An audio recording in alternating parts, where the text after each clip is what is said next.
Shalom anak-anak, how are you? Good morning. Oke, sekarang kita sudah menyelesaikan PTS.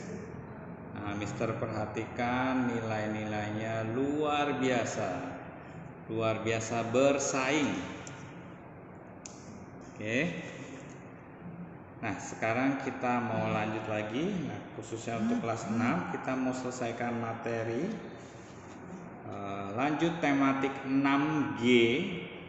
Sekarang kita lanjut subtema 1, halaman 19 kita buka dulu ya.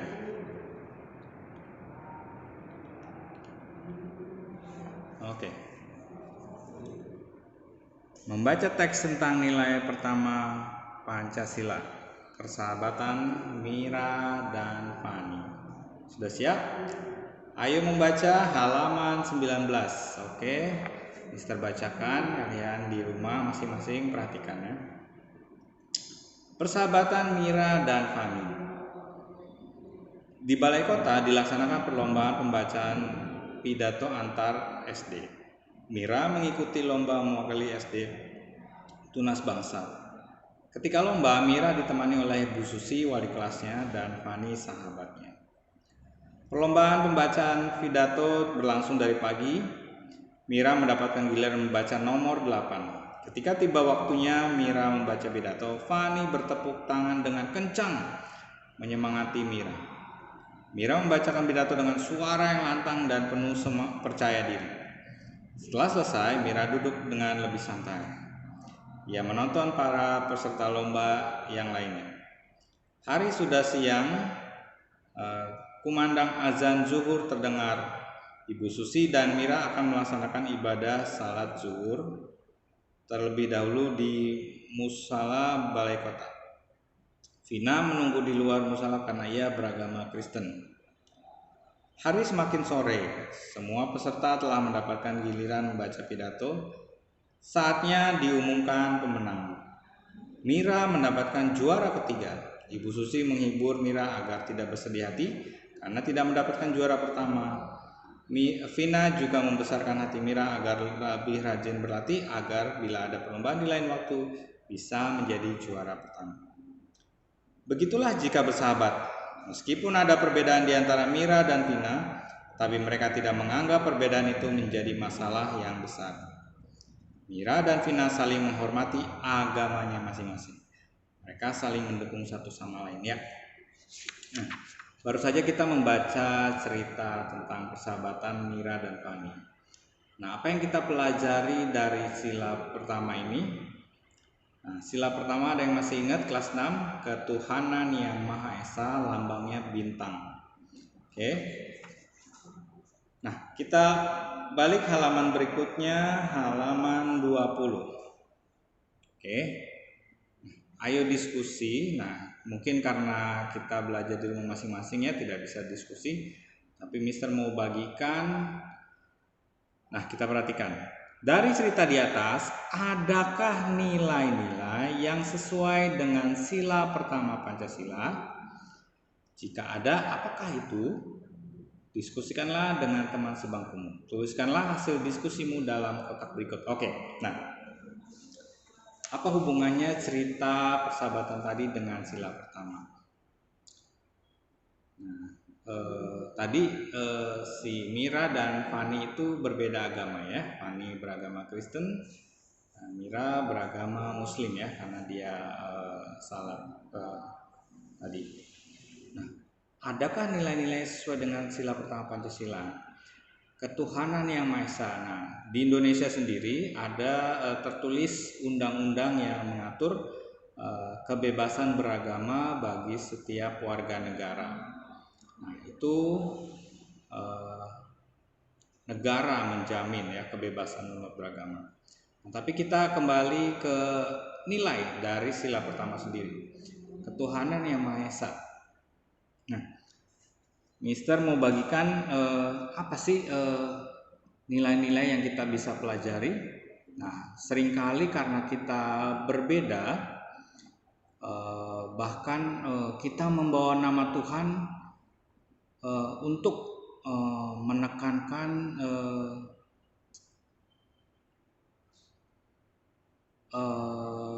bahwa apa yang kita rasakan itu paling benar. Nah, seperti itu. Nah, Mister mau bagikan, dibilang ketuhanan yang Maha Esa. Dibilang bangsa Indonesia itu percaya akan Tuhan yang Maha Esa, Tuhan yang menciptakan langit dan bumi. Nah, Mister mau bagiin ini. Allah itu kasih. Nah, ini kalian yang boleh tulis di kotaknya ya. Nah, ini yang Mister dapat. Nah, mungkin kalau kalian bisa menemukan nilai yang berbeda, boleh ditulis juga. Allah itu kasih ya. Tuhan itu kan Maha Pengasih ya, Maha Penyayang. Bila kita mengasihi Tuhan, kita beribadah, kita mengasihi, kita taat sama perintah-perintah Tuhan, ajaran Tuhan, nah, Tuhan juga akan memberikan kasih-Nya. Kan dibilang Allah Maha Pengasih ya, Tuhan Maha Pengasih dan Maha Penyayang. Sehingga kita juga bisa mengasihi. Oke. Nah, kalau kita mengasihi, kita bisa saling menerima orang lain walaupun terdapat perbedaan atau berbeda. Makanya kalau ada orang yang berkata, wah Tuhan itu begini, Tuhan itu begitu, tetapi dia tidak mengasihi orang lain, nah itu perlu dipertanyakan. Dibilang bagaimana kita bisa mengasihi Tuhan yang gak kelihatan kalau kita tidak bisa mengasihi sesama kita yang kelihatan. Nah, jadi kalau kita bilang kita beribadah sama Tuhan, kita mengasihi Tuhan, kita juga pasti bisa mengasihi sesama. Oke. Nah, ini nilai yang Mister dapat tentang hubungannya dengan sila pertama ya dari cerita perhabatan Sipan ini. Oke. Kita lanjut lagi halaman 37.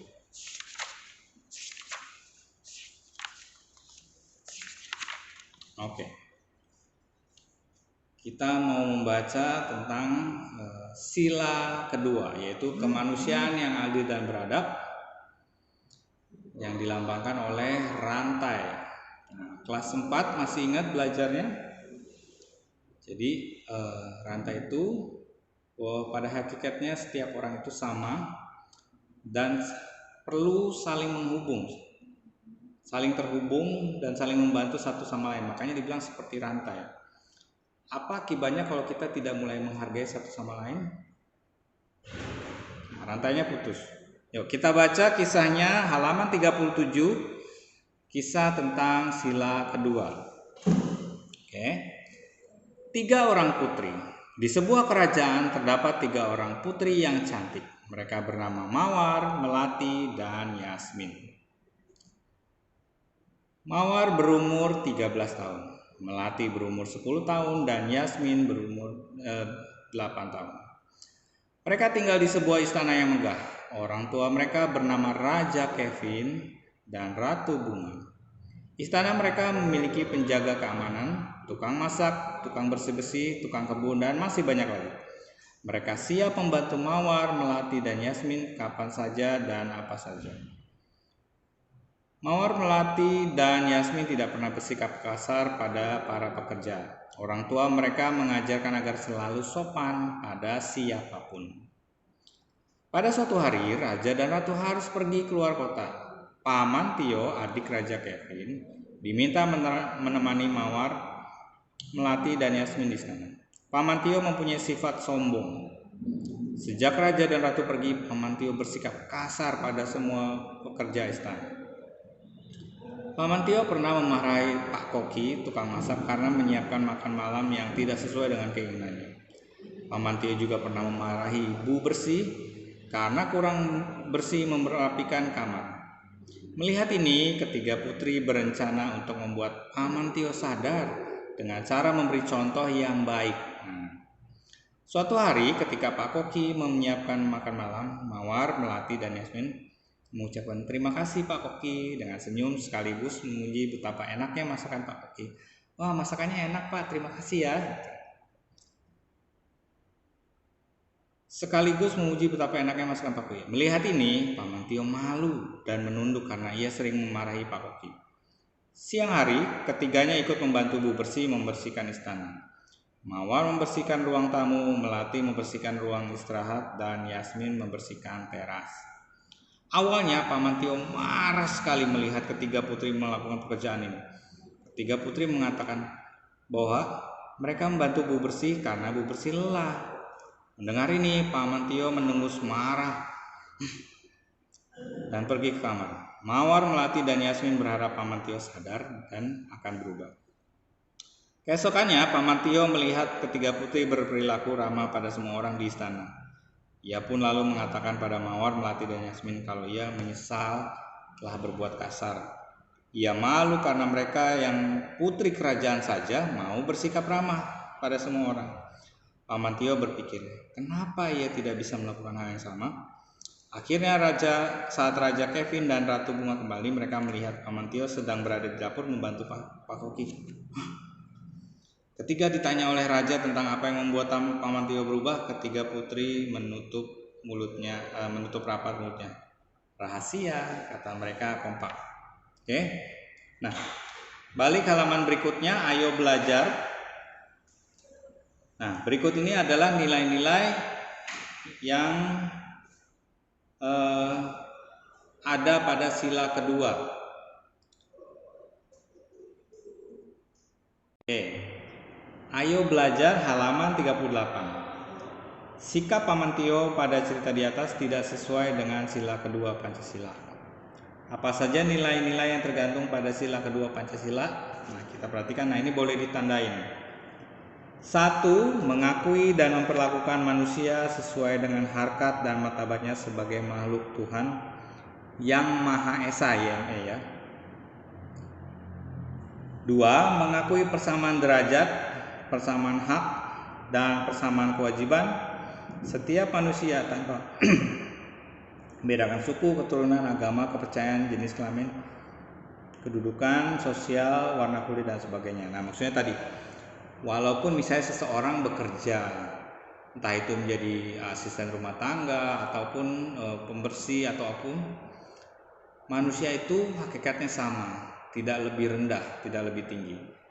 Tapi memang masing-masing bertanggung jawab terhadap kewajibannya. Nah, itu yang kita perlu ingat. Oke. Nomor 2, mengakui persamaan derajat, persamaan hak. 3, mengembangkan sikap saling mencintai sesama manusia. Nah, yang tadi Mister bilang bahwa kita sebenarnya sama, ya itulah yang kita membedakan kita dengan hewan gitu. Jadi kita mempunyai sikap yang bisa mengasihi. 4, mengembangkan sikap tenggang rasa dan tepa selera. Tepa selera itu merasakan apa yang orang lain rasakan. Misalnya gini, ada orang lain sedang berduka, terus kita bilang, ayo dong main-main. Gak bisa, bilang, oh kenapa? Mungkin ada keluarganya yang kena musibah, kena penyakit, atau sedang ada yang kehilangan gitu, meninggal. Ayo dong kita main. Ya kita gak bisa begitu dong, maksudnya yang ada dia malah marah sama kita. Kalau kita tahu gitu, turut berduka cita ya, turut bela sungkawa gitu, tetap kuat ya, sabar. Nah, itu yang tenggang rasa, tepa selera. Mengembangkan sikap tidak semena-mena terhadap orang lain. Nah, hanya karena kita mungkin mampu, kita bisa, kita lebih kuat, lebih pintar, kita tidak boleh sombong, jadi semena-mena terhadap orang lain. Nah, menjunjung tinggi nilai kemanusiaan. Nah, itu mau membantu, gemar melakukan kegiatan kemanusiaan, berani membela kebenaran dan keadilan. 8, mengembangkan sikap menghormati dan bekerja sama dengan bangsa lain. Nah, kita lanjut, ayo berlatih halaman 39. Nah, di situ baru saja kita mau belajar nilai-nilai yang ada di sila kedua. Nah, di situ ada berbagai macam kasus tuh. Ayo berlatih 1, 2, 3, 4. Nah, tuliskan nilai-nilai nomor berapa saja yang sehubungan dengan cerita yang ada di soal. Oke, ayo berlatih. Bacalah cerita berikut ini, kemudian tentukan nilai-nilai yang sesuai dengan sila kedua Pancasila yang telah kamu pelajari sebelumnya. 1. Dr. S. Wijaya membuka klinik di kota Indramayu. Ia tidak pernah mematok biaya berobat pasien yang datang ke kliniknya. Padahal di masa kini jasa pelayanan kesehatan semakin tinggi biayanya. Ia menawarkan tarif seikhlasnya kepada pasien yang berobat di kliniknya. Ada sebuah kotak khusus bagi pasien untuk membayar berapapun yang pasien mampu. Nah, ini kan luar biasa ya, seorang dokter yang melayani warga masyarakat dan hanya dibayar semampunya. Kalau orang-orang kaya mungkin ke rumah sakit besar, tapi ini kan orang-orang yang tidak mampu. Nah, nilai kemanusiaan yang nomor berapa saja yang berhubungan dengan cerita ini? Oke, kira-kira yang mana? Ya. Oke. Mister jawab nomor 2, 3, dan 4. 2, persamaan derajat. Ya, apalagi khususnya seorang dokter ya, tahu ada warga yang sakit, masa nggak ditolong? Wah, ibu ini nggak bisa nih bu, kita nggak bisa bantu. Ibu harus punya uang sekian. Nah, seperti itu ya. Nah, makanya harus rasa kemanusiaan itu harus tetap dimiliki. 3, mengembangkan sikap saling mencintai sama manusia. Nah ini, walaupun ternyata bayarannya serelanya, tetapi dokter ini mau gitu. Oke, dan juga nomor 4, mengembangkan sikap saling tenggang rasa. Nah artinya merasakan apa yang dialami warga ini. Contoh, kayak Mister ini, nah ini jadi cerita Mister ya. Waktu Mister masih kecil, Mister itu sering sakit-sakit, jadi demam, sakit, bulan depan sakit lagi. Nah, dan itu rasanya nggak enak ya. Nah, apa yang Mister rasakan? Karena Mister pernah mengalami, kalau ada orang lain, dia sakit ini, waduh, saya mengerti ya. Nah, itu kita kunjungi, kita hibur. Kenapa? Karena Mister juga merasakan, iya, rasa sakit itu nggak enak loh. Makanya kita harus belajar punya rasa peduli, rasa tenggang rasa terhadap sendiri. Nah makanya kadang-kadang kalau kita mungkin mengalami hal yang nggak enak ya, mungkin itu tuh diizinkan supaya kita juga belajar. Kita mengerti dari hal yang nggak enak itu, kita bisa mengucap syukur atas hal yang baik. Oke, itu nomor 1. Nomor 2, peristiwa ini terjadi di kota New York, Amerika Serikat sekitar tahun 1930-an. Saat itu hari sangat dingin. Nah, di sana ada musim dingin ya. Orang-orang miskin banyak yang kelaparan karena terjadi krisis ekonomi. Di ruang sidang, nah ini di pengadilan, seorang hakim duduk menyimak tuntutan wanita yang dituduh mencuri sepotong roti karena kelaparan. Hakim itu sebenarnya enggan menghukum wanita itu, namun hukum tetap hukum. Nah, ini perhatikan. Namun hukum tidak dapat dibuat pengecualian. Nah, artinya mencuri tetap tidak boleh ya. Wanita itu mendapatkan hukuman dengan dipenjara selama 10 hari. Kenapa? Mencuri. Kenapa mencuri? Lapar. Tapi apa yang terjadi? Hakim itu juga menghukum orang-orang di ruang sidang berupa uang. Kalian juga yang di ruang sidang ini semuanya harus bayar 10 sen. Loh, kok kita juga ikut suruh bayar? Karena kalian membiarkan seorang kelaparan sampai harus mencuri. Nah, ini maksudnya gini. Ya kalau kamu tahu kamu punya, ya kamu berilah sedikit kepada yang memerlukan. Nah, seperti itu ya. Nah, ini kita bicara tentang nilai kemanusiaan. Nah, nilai nomor berapa saja yang sehubungan dengan cerita ini? Nah, ini jawaban Mister 1, 2, dan 8. 1, mengakui manusia sesuai dengan harkat dan martabatnya. Tadi mencuri tetap salah ya, nggak boleh. Bahkan cuma sedikit tetap mencuri itu tidak boleh. 2, mengakui persamaan derajat. Nah itu. Tetapi ada juga yang nomor 8 si hakim tadi itu ya, berani membela kebenaran dan keadilan.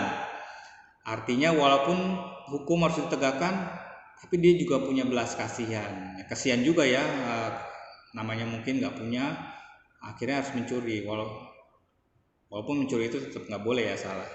Gitu. Nomor 3, Erik dan dia merupakan relawan yang sudah terjun ke berbagai lokasi bencana alam. Mereka telah membantu korban berbagai bencana seperti kebakaran, banjir, tanah longsor, puting beliung, dan bencana lainnya. Bahkan kerap kali mereka mempertaruhkan nyawa. Wah, luar biasa ya. Jadi pegiat kemanusiaan ya. Nah, kira-kira nilai-nilai kemanusiaan nomor berapa saja yang sehubungan dengan ini? 3, 4, 6, 7. Mengembangkan sikap saling mencintai sama manusia. Nah, mengembangkan sikap saling tenggang rasa, menjunjung tinggi nilai kemanusiaan, gemar melakukan kegiatan kemanusiaan. Itu ya. Oke. Itu yang nomor 3. 3, 4, 6, 7. Nah, meskipun di rumah tetap ditulis ya, diisi PS-nya ya. 4. Ria anak yang baik. Ia selalu sopan dan hormat pada guru dan orang tuanya.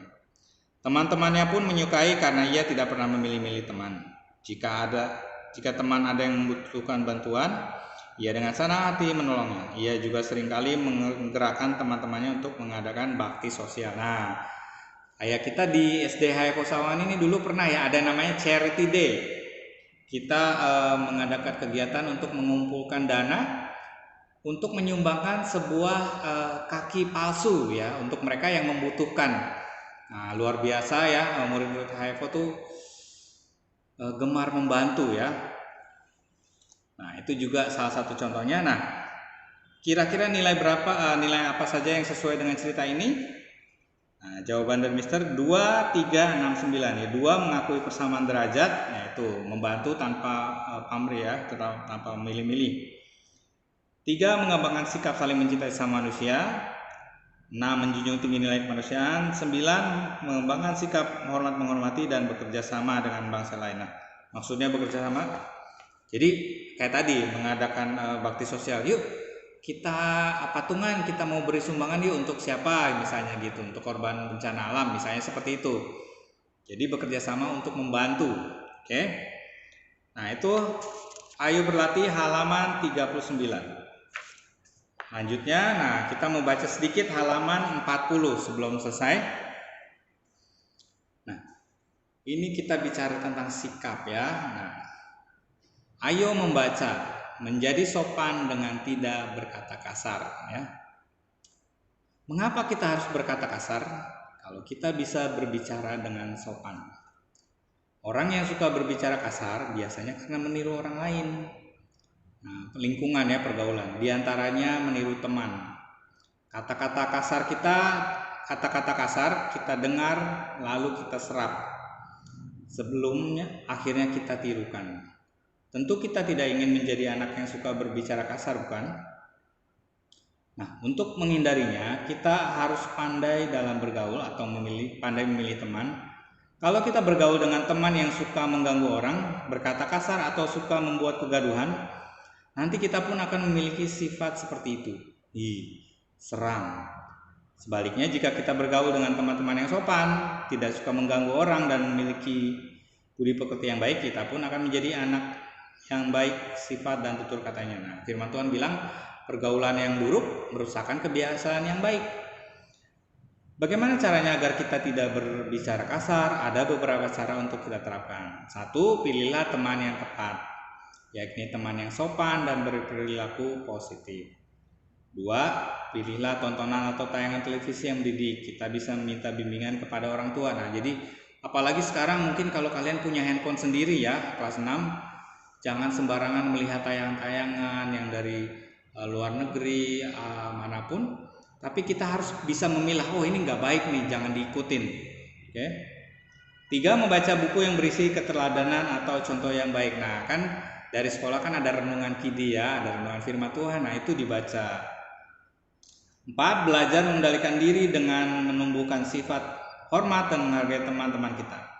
Nah, dengan cara-cara di atas mudah-mudahan kita bisa menjadi anak yang bertutur kata, sopan dan ramah. Nah, ini harus kita jadikan kebiasaan ya. Makanya kalau di sekolah juga kita kalau ada yang ngomongnya nggak sopan, gurunya pasti tegur. Kenapa? Ya nggak baik gitu. Oke. Yuk kita coba jawab sebelum selesai. Ayo jawab, mengapa kita harus pandai bergaul dan memilih teman? Karena tadi yang Mister bilang tadi apa? Lingkungan yang buruk akan merusakkan kebiasaan yang baik. Jadi kalau kita bergaulnya sama yang kalau udah kesel, dasar lu, tit, dasar tit, sensor ya. 2. Apa penyebab orang berkata kasar? Nah, apa? Karena meniru orang lain. Karena dibiasakan, dasar meniru. Jadi kalau kita inputnya yang baik, kita juga akan menirukan yang baik. Kalau inputnya jelek, outputnya juga jelek. Nah, apa saja cara agar kita tidak berbicara kasar? Nah, tadi Kita pilih lingkungan yang baik, pilih masukan yang baik. Kita jangan menonton yang sembarangan, minta panduan sama orang tua, ma ini boleh nggak ma, apa ini baik nggak apa, seperti itu ya. 4. Contoh cara menunjukkan sikap sifat hormat dan menghargai teman. Bagaimana caranya? Harus dibiasakan, harus dikendalikan. Jangan kalau sudah emosi, wah kayak di film-film ya, kalau sudah emosi nanti mukanya hijau karena nahan kesel. 5. Mengapa kita harus memilih tontonan atau tayangan televisi yang mendidik? Nah, karena tadi apa yang input yang masuk ke dalam pikiran kita, telinga kita, otak kita, itu yang akan menjadi bagian diri kita. Contoh, kita makan wortel, ada vitamin A-nya, mata kita akan jadi sehat karena ada vitamin A. Kita mendengar, melihat tontonan dan kata-kata yang kasar semuanya. Nanti apa yang akan keluar dari kita? Kasar. Nah, seperti itu. Jadi makanya kita harus memilih tontonan atau tayangan televisi yang mendidik. Nah, demikian nilai-nilai yang kita pelajari hari ini. Nah, terakhir kita buka halaman 51. Oke. Nah, di sini ada cerita tentang rumah sakit apung swasta pertama di Indonesia. Di Indonesia sudah tersohor sebagai negara kepulauan ya. Kondisi geografis Indonesia tersebut menjadi salah satu penyebab beragamnya akses terhadap pelayanan kesehatan, terutama rumah sakit. Warga yang tinggal di pulau-pulau besar di Nusantara bisa saja dengan mudah menjangkau layanan kesehatan dan rumah sakit ya, mungkin karena aksesnya mudah ya. Namun bagaimana dengan warga yang tinggal di kawasan-kawasan terpencil maupun pulau-pulau terluar? Jadi jauh dari kota dan jauh dari fasilitas rumah sakit ya. Faktanya kini masih banyak warga-warga yang tinggal di lokasi-lokasi yang sulit terjangkau tersebut tak memperoleh akses terhadap layanan kesehatan dan memadai. Hal ini yang mendasari Dr. Lee Darmawan mendirikan yayasan dan gerakan Dr. Share. Dr. Lee melalui yayasannya tersebut bahkan telah memiliki rumah sakit apung swasta pertama di Indonesia yang bernama RSA Lee, Dr. Lee Darmawan, mungkin rumah sakit apung ya. Rumah sakit ini memberikan layanan kesehatan hingga pembedahan secara cuma-cuma loh kepada warga yang kurang mampu dan berada di pulau-pulau terluar maupun kawasan terpencil di Indonesia. Dr. Lee berkata bahwa dalam sekali tugas ada belasan dokter yang ada di dalam kapal tersebut. Sekali berlayar untuk menjalankan tugas kemanusiaan di kapal tersebut dapat memakan waktu 10 hari. Dengan mengetahui masih banyaknya warga Indonesia yang belum bisa mendapatkan akses terhadap pelayanan kesehatan, kita yang tinggal di daerah yang mudah mendapatkan akses pelayanan kesehatan harusnya lebih bersyukur kepada Tuhan Yang Maha Esa. Kita juga harus selalu peka dengan keadaan sekitar dan selalu berupaya menolong orang lain yang mengalami kesulitan. Puji Tuhan. Nah, di Indonesia ini adalah negara yang berkembang. Jadi masih banyak usaha-usaha yang harus dilakukan untuk meningkatkan atau meratakan kesejahteraan bagi rakyat Indonesia dari Sabang sampai Merauke. Nah, salah satunya ini si Dr. Lee ini, dia mempunyai rasa kemanusiaan, rasa tanggung jawab bahwa sebenarnya masih banyak orang-orang yang bisa sakit juga di daerah terpencil tapi tidak bisa mendapatkan pelayanan kesehatan. Nah, dia berinisiatif untuk menggunakan kapal. Nah, Mister pernah lihat videonya bahwa di dalam kapal itu ada ruang pengobatan, obat-obatan dan juga bahkan ruang operasi. Coba bayangin gimana ngoperasi di kapal ya. Kan itu kan di laut kan terombang-ambing ya. Waduh, bahaya sekali. Tapi bagaimanapun juga, wah kalau salah potong ngeri juga ya. Tapi dia melakukan semuanya itu demi mendapatkan memberikan pelayanan kesehatan bagi warga yang khususnya yang tidak mampu bahkan tidak bisa mencapai akses pelayanan kesehatan. Nah, coba terakhir nilai-nilai berapa saja yang ada yang bisa ditemukan dari cerita Dr. Lee ini. Tuliskan di bawah. Ayo berlatih itu halaman 51. Nah, ini jawaban Mister yaitu 1, 2, 3, 4, 6, 9. Nah, Dr. Lee ini setelah dia berhasil melakukan itu, dia merasa saya nggak bisa sendiri. Akhirnya Dr. Lee mendirikan yayasan dan mengajak dokter-dokter lain untuk juga bisa membantu mereka yang membutuhkan. Dan akhirnya banyak juga dokter-dokter lain yang bergabung.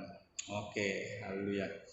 Itu jadi kayak khotbah ya. Oke, Mister semangat nih jadinya bagi tentang cerita kemanusiaan ya. Nah, mungkin kalian bisa lihat ceritanya di video-videonya. Yang salah satunya seperti ini.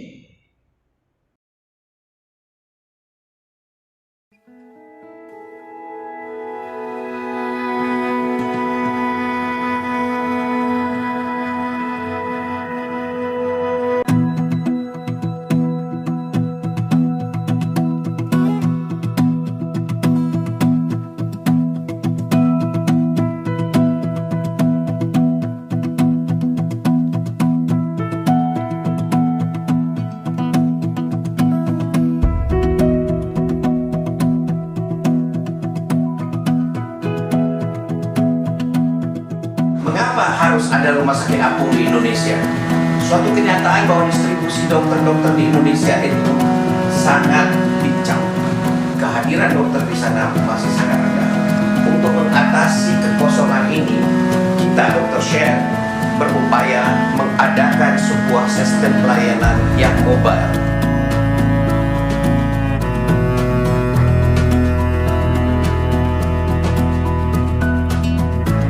Rumah Sakit Apung atau Floating Hospital adalah salah satu program Dr. Share atau Yayasan Dokter Peduli.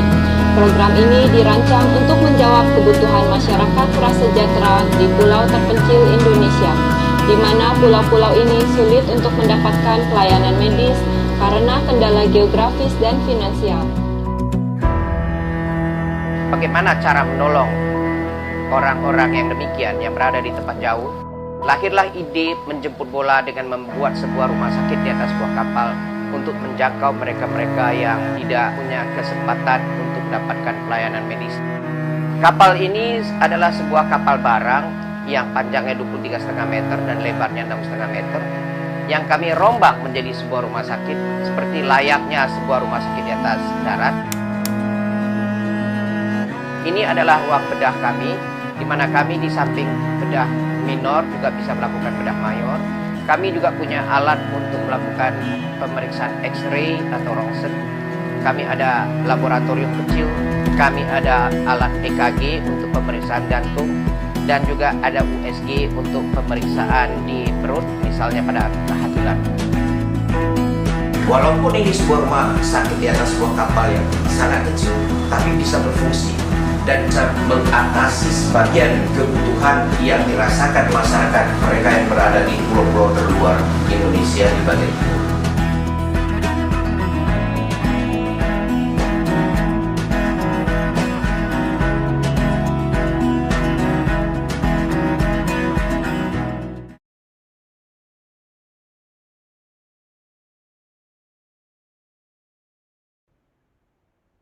Oke, nah sekarang kerjakan evaluasi 1 halaman 54, PR-nya tematik 6G. Oke. Nah, bila sudah selesai, kirimkan ke GCR PPKN ya, kelas 6. Oke, sampai di sini dulu. Tetap semangat, tetap sehat, dan kita berdoa sama-sama supaya pandeminya segera selesai ya. Oke, sampai di sini dulu. Shalom, Tuhan Yesus memberkati. God bless you.